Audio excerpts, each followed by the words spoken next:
నమస్కారం. ప్రతిధ్వని కార్యక్రమానికి స్వాగతం. దేశంలో ధాన్యం దిగుబడిని పెంచుకోకపోతే 2050 సంవత్సరం నాటికి బియ్యం కొరతను ఎదుర్కోవాల్సి ఉంటుందని భారత వ్యవసాయ పరిశోధన మండలి నివేదిక వెల్లడించింది. ఏటా దేశంలో ధాన్యం ఉత్పత్తి పెరిగినా జాతీయ స్థాయిలో వృద్ధి రేటు మాత్రం 90 దశకం మధ్య నుంచి తగ్గుతూ వచ్చింది. మరోవైపు జనాభా నానాటికి పెరిగిపోతోంది. ఇలాంటి పరిస్థితుల్లో పొంచి ఉన్న బియ్యం కొరత ముప్పును నివారించాలంటే ప్రతి హెక్టారుకు కనీసం 500 కిలోల ధాన్యం దిగుబడిని పెంచాలని ఐసీఏఆర్ తాజాగా సూచించింది. ఈ నేపథ్యంలో దేశంలో ధాన్యం దిగుబడిని ఏ విధంగా పెంచుకోవాలి, ప్రజల ఆహార భద్రతతో పాటు రైతుకు లాభదాయకమైన సేద్య విధానం ఏమిటి, ప్రభుత్వాలు ఈ విషయంలో ఏ విధంగా రైతుల్ని ప్రోత్సహించాలి, ఈ అంశాలకు సంబంధించి ప్రతిధ్వని చర్చను చేపట్టింది.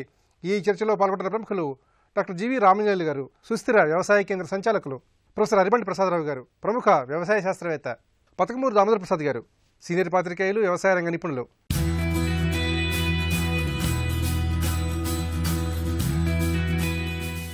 డాక్టర్ రామంజనేయులు గారు, దేశంలో ధాన్యం దిగుబడి కనుక పెంచుకోకపోయినట్లయితే 2050 సంవత్సరం నాటికి బియ్యం కొరతను ఎదుర్కోవాల్సి వస్తుందని భారత వ్యవసాయ పరిశోధన మండలి తన నివేదికలో స్పష్టం చేసింది.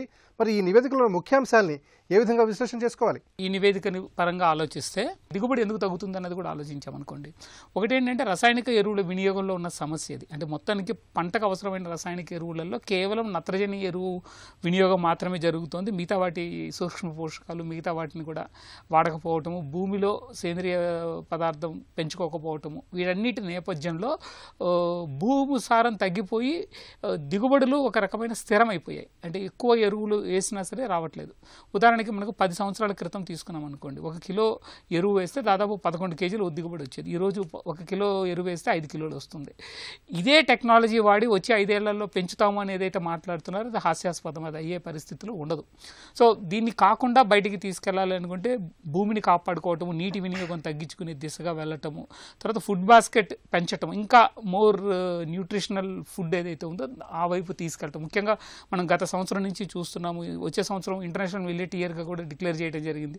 వీటన్నిటికీ కూడా ఆహారంలోకి తీసుకొచ్చి వాటిని ఉత్పాదకత పెంచి వాటిని మంచి ప్రాసెసింగ్ ఫెసిలిటీస్ క్రియేట్ చేసి చేయగలిగితే మాత్రం ఖచ్చితంగా సమస్య తీరుతుంది.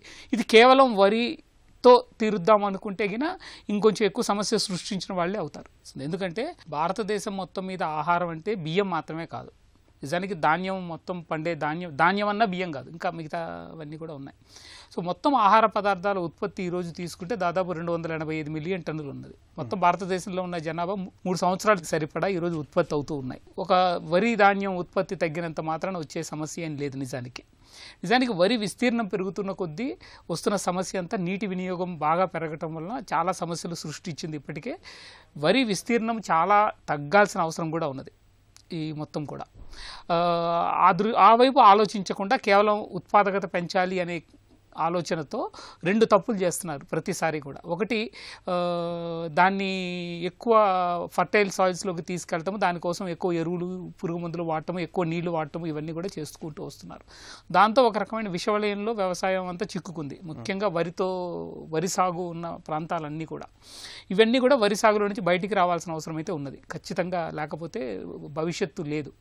నిజానికి వీళ్ళు ఫోకస్ చేయాల్సింది ఇంత నీళ్లు లేకుండా వరి పంట పండించాలనుకుంటే ఏం చేయాలి, అప్పుడు కొంచెం రెయిన్ఫెడ్ ఏరియాస్లో కూడా వరి వెళ్ళగలిగే పరిస్థితి ఉంటుంది. ఇరిగేటెడ్ ఏరియాస్లో ఏదైతే వరి ఉందో అది తగ్గించుకునేది అటువైపు వెళ్ళాలి. ప్రొఫెసర్ ప్రసాదరావు గారు, దేశంలో ధాన్యం ఉత్పత్తి క్రమంగా పెరుగుతున్నప్పటికీ వృద్ధి రేటు మాత్రం క్రమంగా క్షీణిస్తూనే వస్తుంది. అయితే పెరుగుతున్న జనాభాకు అనుగుణంగా ధాన్యం ఉత్పత్తిని ఎందుకని పెంచుకోలేకపోతున్నాం? ఇందుగల ప్రధాన కారణాలను ఎట్లా చూడాలంటారు? రామాంజనేయులు గారు చెప్పినట్లు మనం ఎంతసేపటికి వరి గోధుమల చుట్టే మనం ఆలోచిస్తున్నాం ఆహారం అంటే. కానీ మన ఆహారం ప్రకృతి రూపంగా చూస్తే చాలా వైవిధ్యభరితమైనది. మెట్ట పంటలు మెట్ట ఆహారం దాదాపు మర్చిపోయినాం. అది ఇవాళ సమస్య.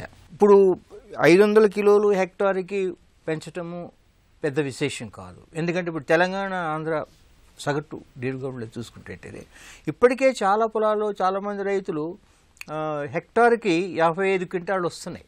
అంటే 5,500 కిలోలు వస్తున్నాయి. దేశ సగటు ఏదైతే 2,390 కిలోలే. అంటే మనం పెద్ద కష్టపడకుండా దీన్ని రెట్టింపు చేయటం అంత కష్టం కాదు. దానికి కావాల్సిన టెక్నాలజీ ఉన్నది, మనకి మద్దతు ఉన్నది. కాకపోతే చాలా వైవిధ్యభరితమైనటువంటి భూములు, నేలలు, వాతావరణ పరిస్థితుల్లో వరి పెంచబడుతుంది. తర్వాత దానికి మనం అందించే మద్దతు అంటే పరిశోధన రూపేణ అంటే ఉత్పత్తి సమయంలో అందించే ఉపకరణాలు, తర్వాత దానికి పరిశోధన మద్దతు ఏదైతుందో సమానంగా లేదు. ఎక్స్టెన్షన్ ఏదైతుందో దానికి విస్తరణ విద్య ఒకటి పటిష్టపరుచుకుంటూ, తర్వాత యాజమాన్య పద్ధతుల్ని కొద్దిగా మనము ఇంప్రూవ్ చేసుకుంటే పెద్ద కష్టపడకుండా ఐసీఆర్ వాళ్ళు చెప్పేటటువంటి 500 కిలోలు పర్ హెక్టర్ సగటు పెంచుకోవటం అంత కష్టం కాదు, అది పెద్ద ఇష్యూ కూడా కాదు. మనం ఆలోచించాల్సింది ఇప్పుడు ఇదే పద్ధతి కొనసాగించాలంటే అసలు మనం అన్నం మేమిద్దరం తినలేము. ఇప్పుడు లీటర్కి ఒక లెక్క ప్రకారము 10 పైసలు పెట్టినా కూడా ఎకరానికి దాదాపు 3,000 రూపాయలు వాటర్ ఛార్జెస్ పెరిగిపోతాయి. ఇప్పుడు వచ్చేదంతా లిఫ్ట్ ఇరిగేషనే, బావులు కానీ బోర్ బావులు కానీ కొత్త ప్రాజెక్ట్స్ కానీ ఎక్కువ లిఫ్ట్ కాంపోనెంట్ ఎక్కువ ఉన్నది. కాబట్టి వాటర్ ఛార్జ్ ఎవరో ఒకళ్ళు పే చేయాలి. సమాజం మొత్తం పే చేస్తున్నారు, రైతు పే చేస్తున్నారు అనేది ఇట్స్ మ్యాటర్ ఆఫ్ డీటెయిల్. అంతే తప్ప డబ్బులు అయితే రావాలి కదా. సో అంత ఉత్పత్తి ఖర్చుతోటి మనం పెంచిన బియ్యాన్ని మనం తినలేస్తామా? ఫస్ట్ మన వేతనాలు ఎఫోర్డ్ చేయలేస్తాయా? కాబట్టి మనము మన ఆహారపు అలవాట్లను ప్రాధాన్యతలను మార్చుకోవాల్సిన అవసరం ఉంది. ఐసీఆర్ వాళ్ళు కేవలము వరికి పరిమితమై ఆలోచించడం మాత్రం చాలా అన్యాయం. అది మొత్తం ఆహారాన్ని, దేశ ప్రజల యొక్క ఆహారాన్ని, పోషక విలువలతో కలిగినటువంటి ఆహారాన్ని మనము ఎలా అభివృద్ధి చేసుకోవాలి, పెరుగుతున్న జనాభా అవసరాలు ఎలా తీసుకోవాలని మనం ఆలోచించాలి. కానీ కేవలం వరికి పరిమితమై ఆలోచించడం మాత్రము చాలా తప్పు, చాలా లోపభూయిష్టమైనటువంటి ఆలోచన. అది పాతకాలంలో మనం వరి గోధుమలకే ప్రాధాన్యం ఇచ్చినాం. అట్లా కాకుండా అన్ని పంటలకి, ముఖ్యంగా మెట్ట ప్రాంత పంటలకు కూడా రాగులు ఉన్నాయి, కొర్రలు ఉన్నాయి, ఇటువంటి వాటన్నిటికి కూడా జొన్నలు, సజ్జలు, వీటికి కూడా మనం ప్రాధాన్యత ఇస్తే వాటి ప్రొడక్టివిటీ కూడా చాలా ఎక్కువ. ప్రభుత్వ విధానాలను మార్చి వాటికి డిమాండ్ మనం క్రియేట్ చేయొచ్చు. హెల్త్ కాన్షియస్ వలన రాగుల డిమాండ్ బాగా పెరుగుతుంది, సజ్జల డిమాండ్ పెరుగుతుంది, జొన్నల డిమాండ్ పెరుగుతుంది. అట్లా మనకు కావాల్సింది ఏంటంటే మంచి ఆహారపు అలవాట్లను, బ్యాలెన్స్డ్ డైట్ ఇచ్చేటట్లు మనం ప్రజల్లో ప్రచారం చేయాల్సినది. అప్పుడు మనకు వరి మీద డిపెండెన్స్ తక్కువ అవుతుంది. రామాంజనేయ గారు చెప్పినట్టు వాటర్ సోర్సెస్ కూడా తగ్గిపోతున్నాయి క్రమంగా, మంచి వాటర్ సోర్సెస్. ఆ తగ్గుతున్న పరిస్థితుల్లో తర్వాత వాతావరణ మార్పులు కూడా చాలా ఇంపార్టెంట్, అవి కూడా చాలా వేగంగా వస్తున్నాయి.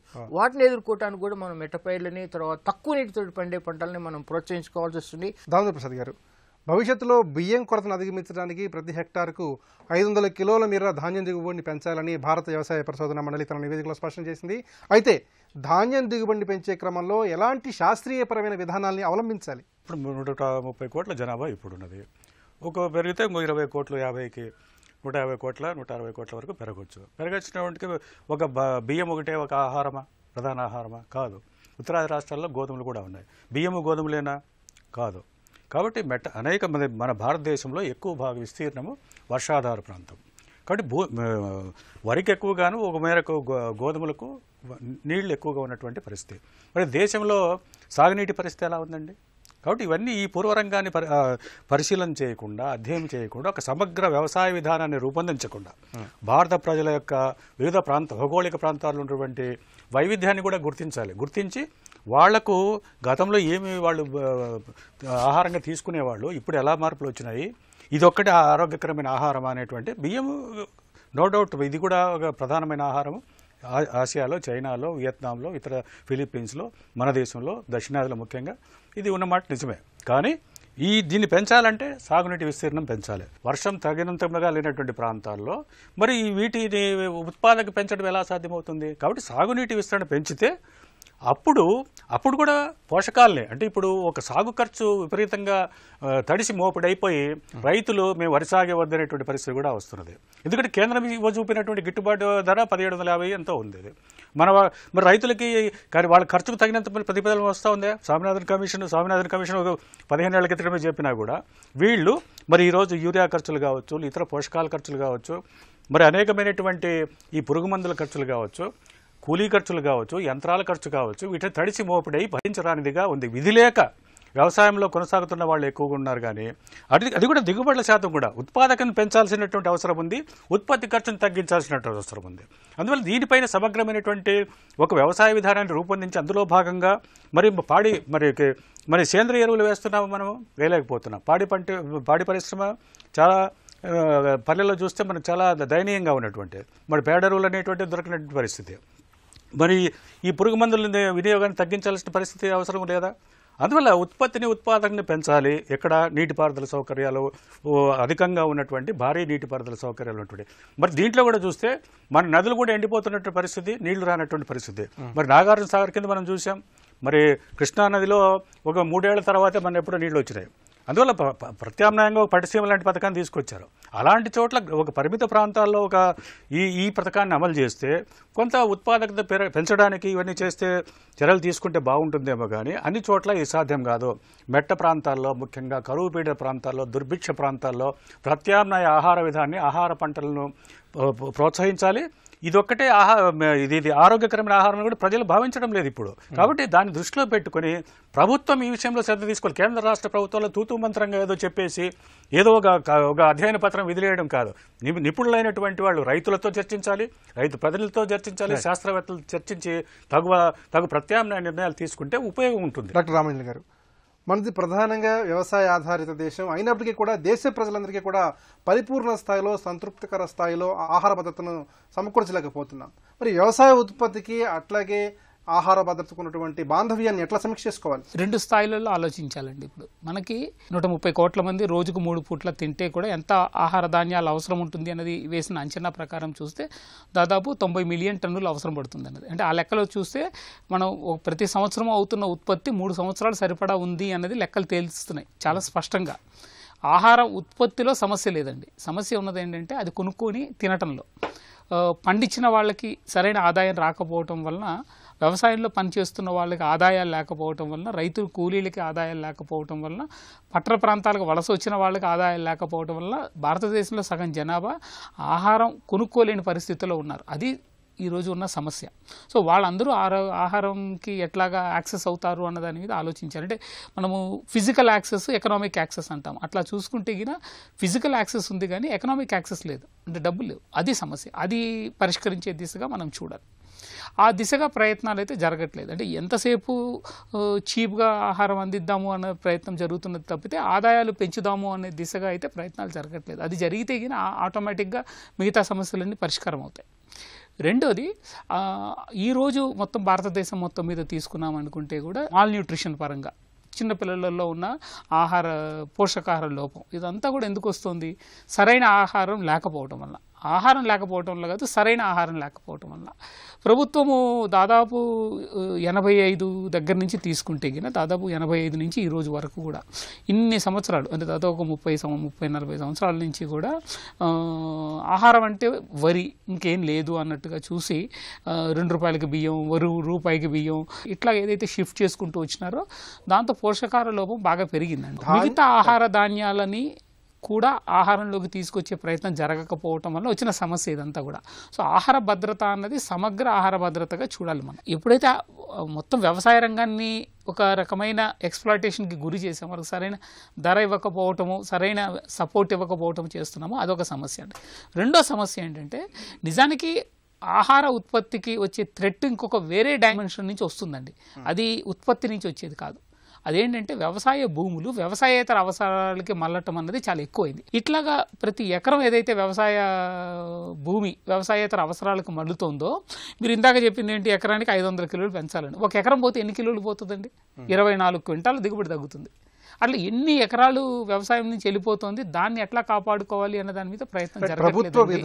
ప్రభుత్వ విధానాలు అది లోపభూయిష్టంగా ఉన్నదండి. అంటే ఈరోజు ఖచ్చితంగా ల్యాండ్ ఎక్విజిషన్ పాలసీ అన్ని రాష్ట్రాలలో ఉంది, దేశ స్థాయిలో ఉంది. కానీ ల్యాండ్ యూజ్ పాలసీ లేదు.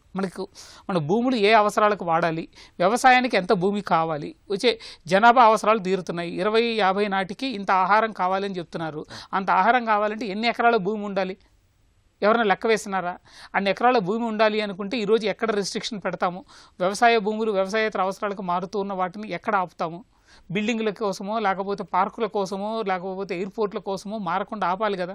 అది మారుతున్న పరిస్థితి లేదు. రెండోది, దీంట్లో పనిచేస్తున్న వాళ్ళకి లాభసాటి అవ్వకుండా నష్టం వస్తున్న పరిస్థితి ఉన్నది. ఈ రెండు భూమిని ఎట్లాగా వ్యవసాయంలో కాపాడుకుంటాము, వ్యవసాయంలో ఉన్న రైతుల ఆదాయాలను ఎట్లా భద్రత చేకూరుస్తాము అన్నది ఆలోచించగలిగితే ఆహార భద్రత ఆటోమేటిక్గా వస్తుందండి. ప్రొఫెసర్ ప్రసాదరావు గారు, ఆహార భద్రత చట్టం అమల్లోకి వచ్చినప్పటికీ కూడా ఇంకా అనేక సమస్యలు వెంటాడుతూనే ఉన్నాయి. మరి ధాన్యం దిగుబడి ఏ మేరకు వృద్ధి సాధించినట్లయితే దేశవ్యాప్తంగా ప్రజలందరికీ ఆహార భద్రత అనేది స్పష్టంగా చేకూరుతుంది? దిగుబడి ఏదైతుందో చాలా చిన్న కాంపోనెంట్ అండి. ఆహార భద్రత, ఆహార లభ్యత అనేది ఓవరాల్గా ప్రభుత్వం యొక్క విధానాలకు సంబంధించింది. దాంట్లో సపోజు ప్రభుత్వ విధానాలు ప్రజలకు మంచి ఆహారం, పౌష్టికాహారం అందించే విధంగా వాళ్ళు కొని తినగలిగే విధంగా ఉంటే అప్పుడు మీరు అన్నట్టు ఉత్పాదకత వస్తుంది.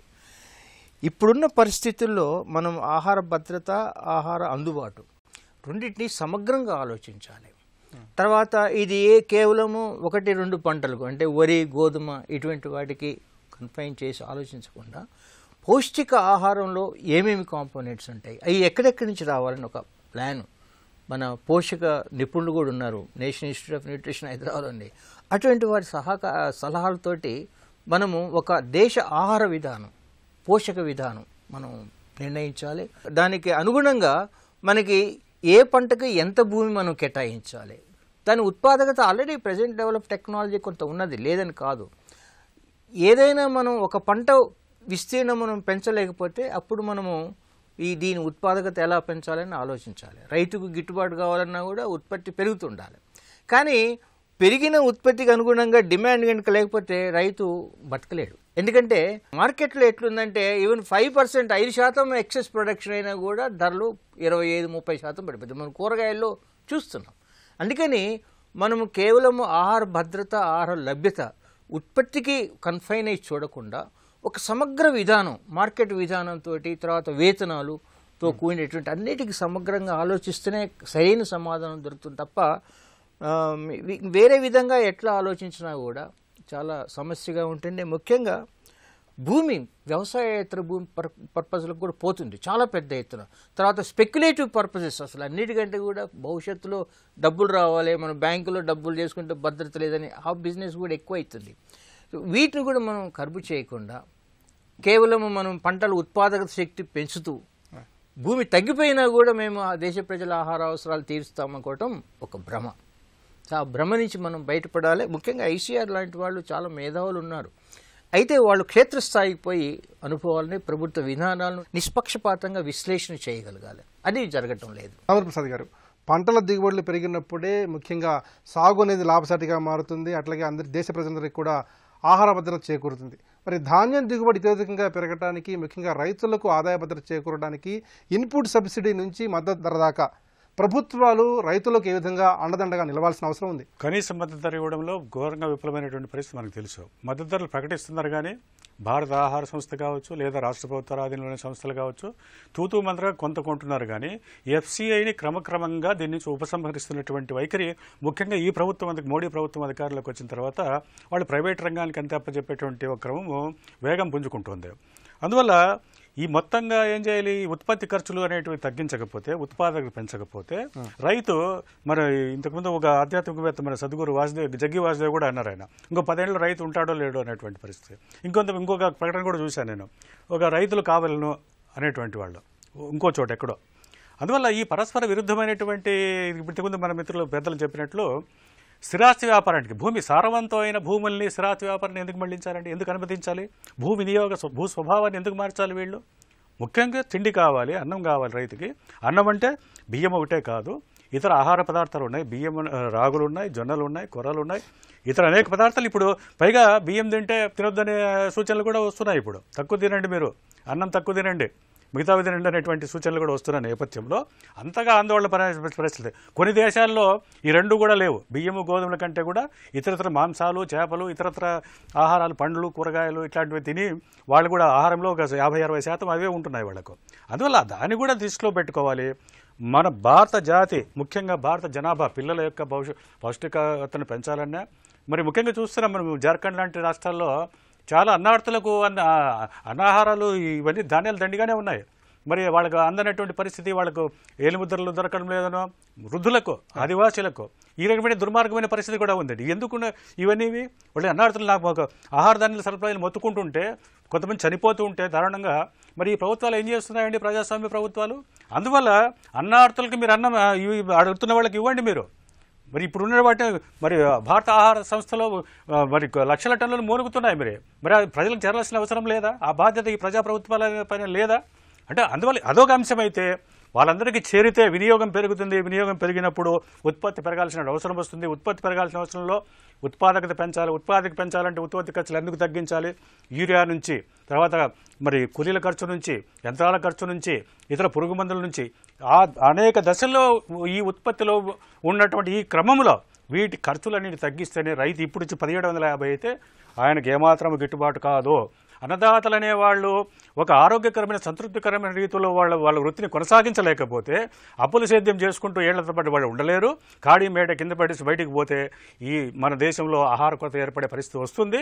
కాబట్టి వాళ్ళని అనేక విధాలుగా అంటే పెట్టుబడి పరపతి సహాయం నుంచి వాళ్ళ పెట్టుబడులతో మొదలుకొని మరి ఉత్పత్తి వరకు దశల్లో మరి వాళ్ళ గ్యారంటీ పూజ కూడా ఉండాలి. ఉత్పత్తి మేము ఇంత వితోదికం పెంచమని ఐసీఆర్ శాస్త్రజ్ఞులు బాగా చెప్తున్నారు. వీళ్ళు ఉత్పత్తిని పెంచితే ఆ ధాన్యాన్ని ఎవరు కొంటారో, ఎవరు వాళ్ళకి ఒక కనీస మద్దతు ధర ఇస్తారు, ఒక నిర్దిష్టంగా ఒక ఈ మన ఆత్మబంధువులు వీళ్ళంతా అన్నదాతలు అనేటువంటి ఒక సదాలోచనతో జాతికి తుష్టిని సమకూర్చాల్సిన బాధ్యతను గుర్తెరిగి అన్ని విధాలుగా ఆదుకుంటేనే వీళ్ళు ఆశించినట్లు మన భారత వ్యవసాయ పరిశోధనా మండలి శాస్త్రవేత్తలు సూచించిన రీతిలో ఉత్పాదక పెంచుతాము. రైతుల్ని మీరు సంతృప్తిపరచండి, వాళ్ళు ఉత్సాహపరచండి, ఉత్తేజితులు చేయండి. అప్పుడే ఉత్పత్తి పెరుగుతుంది, జాతి అవసరాలు తీరుతాయి. 7 దశాబ్దాల స్వతంత్ర భారతం ఇంకా ఆహార సమస్యను అధిగమించలేదు. కోట్లాది మంది పౌష్టికాహార లోపంతో బాధపడుతూనే ఉన్నారు. ఆహార భద్రతా చట్టం వచ్చినా అమల్లో అనేక ఇబ్బందులున్నాయి. ప్రజలందరికీ ఆహార భద్రత కల్పించాలంటే ధాన్యం దిగుబడిని పెంచాలని నిపుణులు సూచిస్తున్నారు. ఇది నాటి ప్రతిధ్వని. నమస్కారం.